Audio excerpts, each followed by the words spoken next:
नमस्कार दर्शकों, आप देख रहे हैं आवाज इंडिया। महाराष्ट्र विधानसभा चुनाव के परिणाम घोषित हो चुके हैं।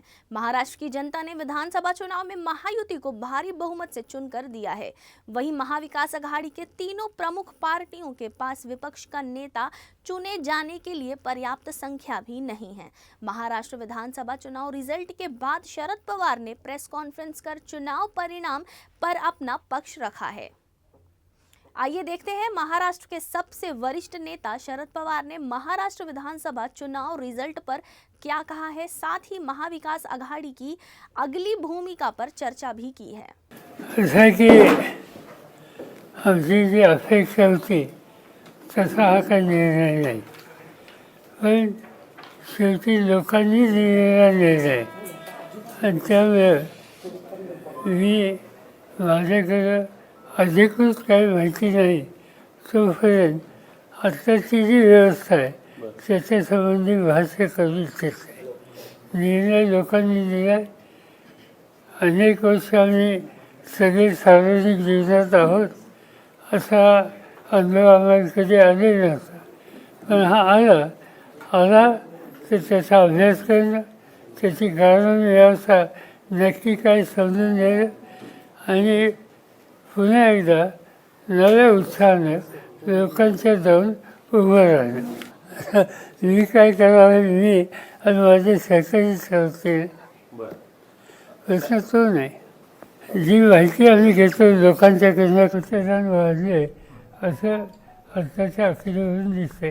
कदाचित हे कारण असं दिसत नाही। ही गोष्ट खरी आहे की लोकसभेच्या निवडणुकीमध्ये ज्या प्रकारची भूमिका महाराष्ट्राच्या जनतेने घेतली त्याच्यामुळे थोडंसं आम्हाला लोकांच्यात एक अधिक विश्वास होता। त्या अधिक विश्वासाच्यामुळे जेवढं आक्रमक रीतीनं या सण कॅम्पेन केलं, बघायचा प्रयत्न आम्ही केला, त्याहीपेक्षा अधिक काम करायची गरज असावी असं आता दिसतं। त्याचा काही फारसा परिणाम नाही, पण मी आता महाराष्ट्रात जवळपास सगळ्या जिल्ह्यात फिरलो आणि तिथं काही राष्ट्रवादीचाच उमेदवार होता असं नाही, काँग्रेसचा काही ठिकाणी होता, उद्धव ठाकरेंचं काही होतं, आणि समजा आमचा उमेदवार असेल तर इतर पक्षाचे कार्यकर्ते नव्हते असं नाही, तेही राबवत होते।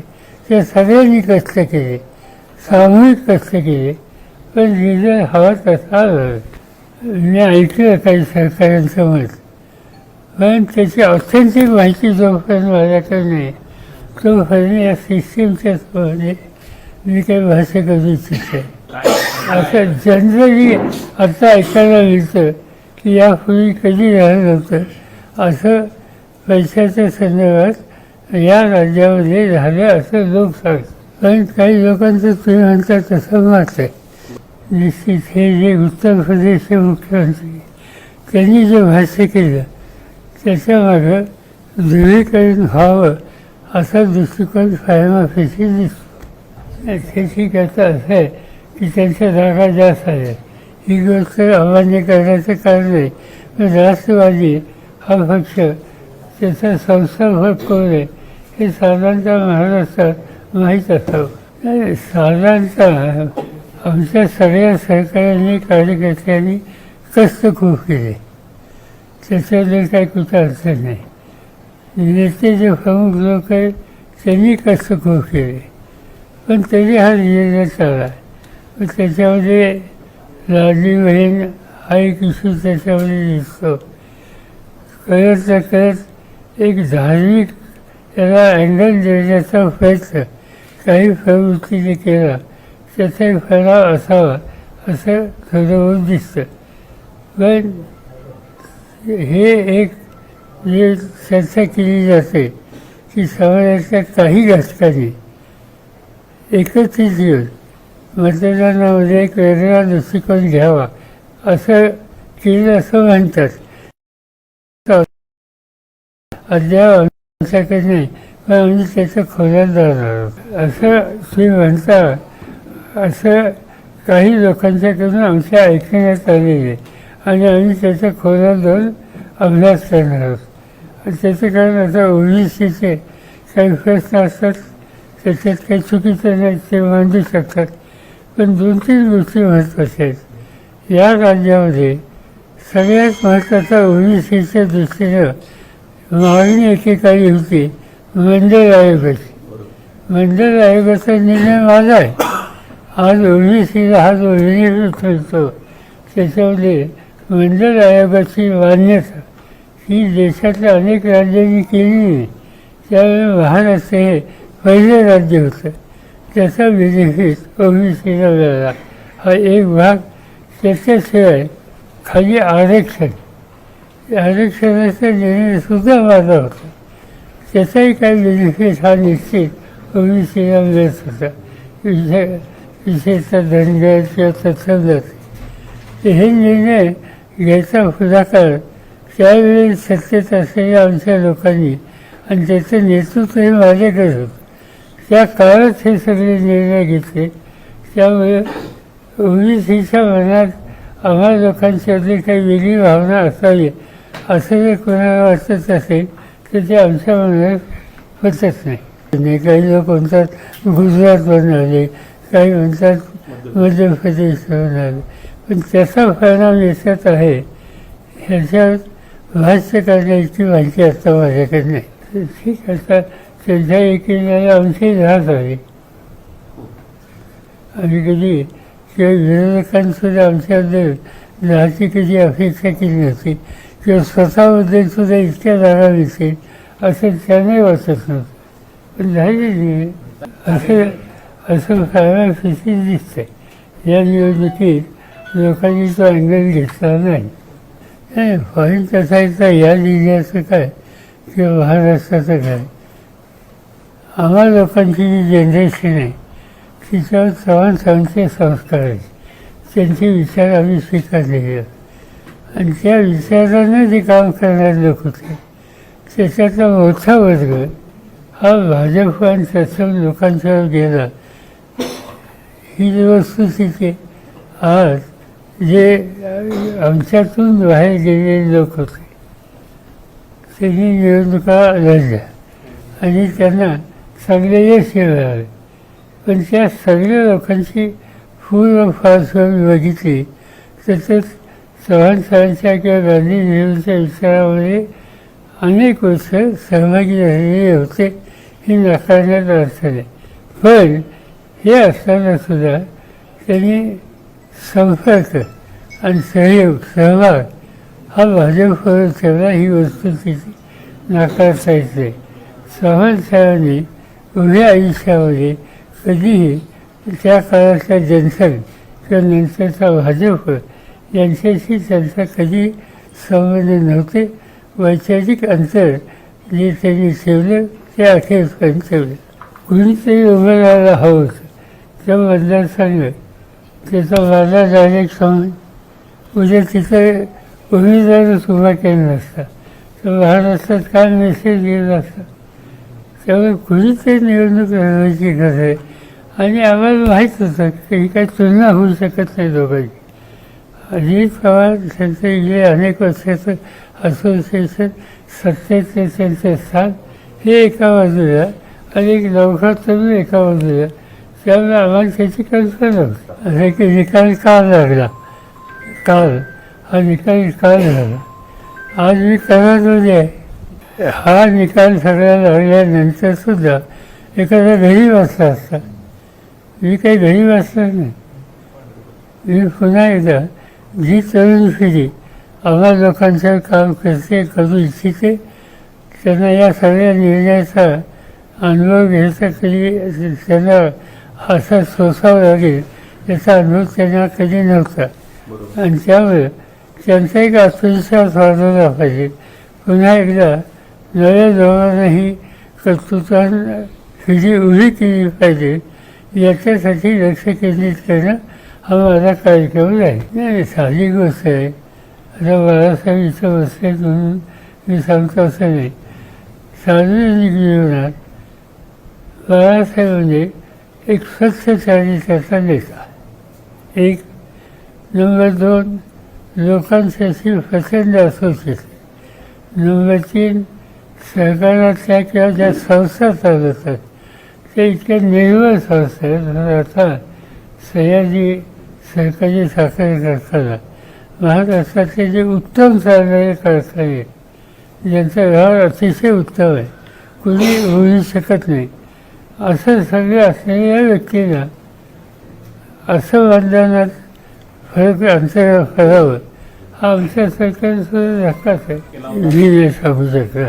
असं आहे की त्यांच्याकडे 230 का 200 किती इतकी प्रचंड वेळ जाते, त्यामुळे त्यांना काही चिंता नाही. त्यांनी बसून निर्णय घ्यायचा, ते निर्णय आज उद्या काहीतरी घेते. आज उद्या त्याला आमच्या जे उमेदवार निवडून आले ते आणि ज्यांचा पराभव झाला आमच्या, त्यांची बैठक उद्या जयंतराव पाटलांनी बोलवली. उद्या आमदारांची 10 आमदारांची आणि परवाच्या दिवशी समन जे आमचे उमेदवार होते ते आणि त्या जिल्ह्याचे जिल्हा अध्यक्ष यांची बैठक जयंतरावांनी बोलवलेली आहे. पार्लमेंटचं काम उद्यापासून सुरू होतं आहे, पण या दोन्ही बैठकीला मी मुंबईत थांबणार. म्हणजे त्यांना काय आता सरकार बनायला त्यांच्याकडे हवेच्यापेक्षा जास्त लोक होईल, त्यामुळे कोण कशासाठी कॉन्टॅक्ट अनेक ठिकाणी होतं, काही ठिकाणी होतं, त्याचा काही फायदा फारसा झाला नाही. आम्ही कोणी त्याच्यात लक्ष घातलेलं नव्हतं, निरानिच नव्हतं. त्यामुळे एक्झॅक्टली यूट्यूब किंवा ह्याच्यामधून काय प्रेझेंटेशन झालं याची मला कल्पना नाही. पण त्यासाठी आवश्यक असलेली फिगर आज अपोजिशनकडे नाही. आता असा विरोधी पक्ष नेता कधी असं योग्य, पण माझा पर्सनल अनुभव आहे की मला आठवतं 1980 साली माझ्या सहकाऱ्यांच्यापैकी आम्ही एकंदरीत 58 आमदार होतो. मी परदेशात गेलो आणि परत आलो. त्या 58मध्ये 52 लोक अंतुल यांच्यावर गेले. मी 6 तास नेता राहिलो. त्यावेळी विरोधी पक्ष नेता नव्हता, कारण फिगर नव्हती, पण आम्ही लोकांनी प्रभावी काम केलं. पुढची निवडणूक जिंकली. मला माहिती आहे असं आहे की कायदे कोर्टाचा निर्णय यापूर्वीच आहे. राष्ट्रवादी काँग्रेस पक्ष शरदचंद्र पवार या नावानं इलेक्शन कमिशन आणि कोर्टाने यापूर्वी मान्यता दिलेली आहे. तो प्रश्न आता ओपन करण्याचं काही कारण नाही.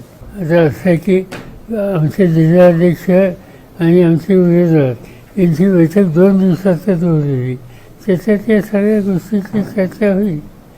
कारण असं आहे की याच्यानंतर आमची अशी अपेक्षा आहे की हे गव्हर्नमेंट तातडीनं स्थानिक स्वराज्य संस्था आणि बाकी इतर लोकशाही गव्हर्नमेंट त्यांच्या निवडणुका घेतील. ते जर असेल तर आपण तयारी लागलं. एकंदर त्यांची आकडेवारी बघितली तर कुणी अस्वस्थ असेल किंवा नाराज असेल, हे नाराज होऊन आता काही उपयोग होणार नाही. नंबरच इतका आहे, त्यामुळे तुम्ही शोधाशोध कोणी करणार कधी असं वाटत. लोकांच्या नाराजी होती, आम्हा लोकांना प्रतिसाद होता. पण हे मी जरी सांगत असो तर ते मतांच्यामध्ये कन्वर्ट होणं याच्यासंबंधीची काही सांगण्यासारखी स्थिती नाही मला वाटत नाही. कारण भाजपकडे इतके 200 त्यांची किती हां इतका मोठा आकडा आहे त्यांच्याकडे, त्यामुळे कोण त्यांच्या नादाला लागेल असं वाटत नाही. असं आहे की त्यांचा असा विचार केला असेल ना. आता हे जे आहे, आता लोक वाद बघतील उद्यापासून किंवा आता बहिणीला पुढचा हप्ता कधी मिळेल, त्याच्यानंतर लोक वाद बघतील की विजेचं बिल आता अजिबात कधीच द्यायचं नाही, त्याची मागणी करायला कोणी येतं का काय. लोक आणि विशेषतः तरुण मुलं वाद बघतील की पदवीधरांना 4,000 रुपये देण्याचं जाहीर केलं तर ती रक्कम कधी मिळेल.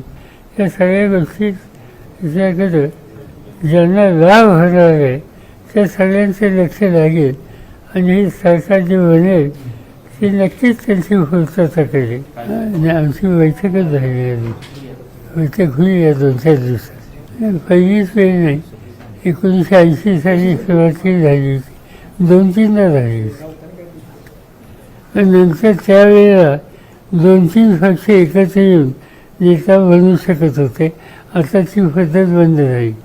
तुम्हाला आठवत असेल, एकदा एका वर्षी मी होतो, त्याच्यानंतर पुढच्या वर्षी मृणाल गोरे होत्या, तिसऱ्या वर्षी आमचे मालेगावचे काय नाव त्यांचं निहाल अहमद तेही होते. असं की अजून सरकारसुद्धा बनलं नाही. त्यामुळे त्यांच्याकडनं उद्याच्या उद्या किंवा आजच्यात आम्ही अपेक्षा करावं ते काही योग्य नाही. त्यांना संधी तर द्यावीच लागेल. आणि त्यांच्या गव्हर्नमेंटची रचना काय, गव्हर्नमेंटच्या प्रायोरिटीज काय, हे कळेल पुढचा 1 महिना 15 दिवस. त्याच्यानंतर भाष्य करू. आणि पॉईंट असं आहे की एका दिवसात त्याचं भाष्य करणं योग्य होणार नाही. पण आम्हा लोकांचा प्रयत्न हवा काही झालं तर महाराष्ट्राचं सामान्य ऐक्य हे चांगलं राहिलं पाहिजे.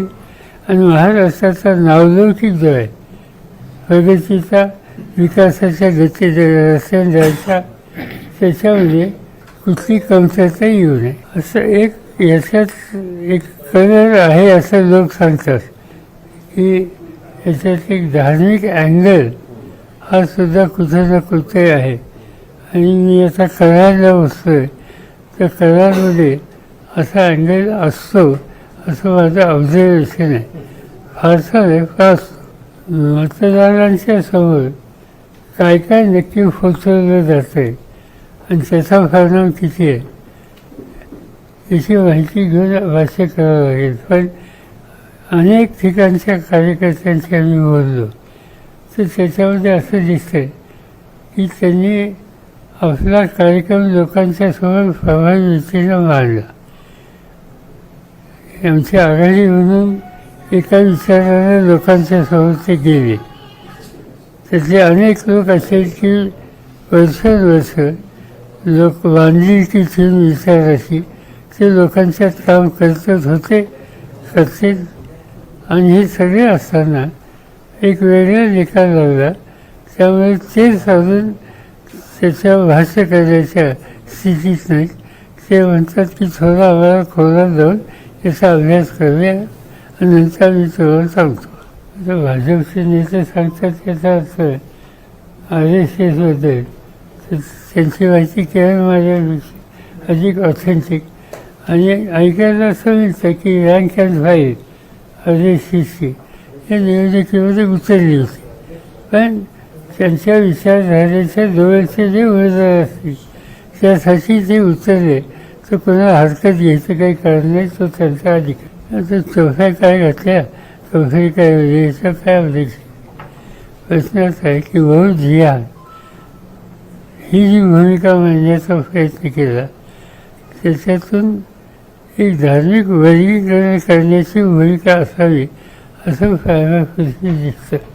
एकदा आमचा पराभव झाला तर उगीच मशीन किंवा यंत्रणा निवडणूक आयोगाची याच्या संबंधीचा पुरावा जोपर्यंत आमच्याकडे नाही तोपर्यंत भाष्य करणे योग्य नाही. असं आणखी एक 3 आठवडे पार्लमेंटचं सेशन आहे. ते जर संपलं किंवा आपली गाठ पडेल नेहमी असं आहे. त्याच्यामध्ये शिवसेनेचे एक नेते आणि पार्लमेंटचे सभासद त्यांनी काल आज याच्यावर भाष्य केले आणि त्यांच्याकडून ती अधिक माहिती घेणार आहोत. मी त्यांचं स्टेटमेंट वाचलं पण त्याचा नक्की याच्यात काय रोल होता न्यायाधीशांचा, त्यांनी उशीर लावला त्याचे काय परिणाम झाले का याचा मी अभ्यास केलेला नाही. आणि कसं आहे ज्युडिशरी हिची एक प्रतिष्ठा ठेवावी, त्याच्या संबंधीचं जाहीरपणानं भाष्य करणं शक्यता आमच्यासारख्या लोकांनी टाळावं.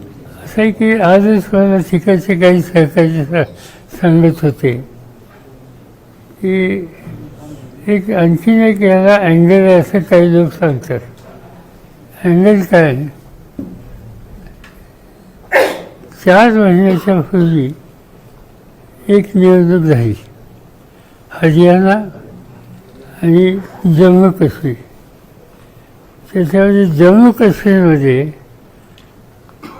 भाजपच्या विरुद्ध जे फोर्सेस आहेत आमच्यासारखे, त्या सगळ्यांना यश आलं आणि हरियाणा भाजपकडे गेलं.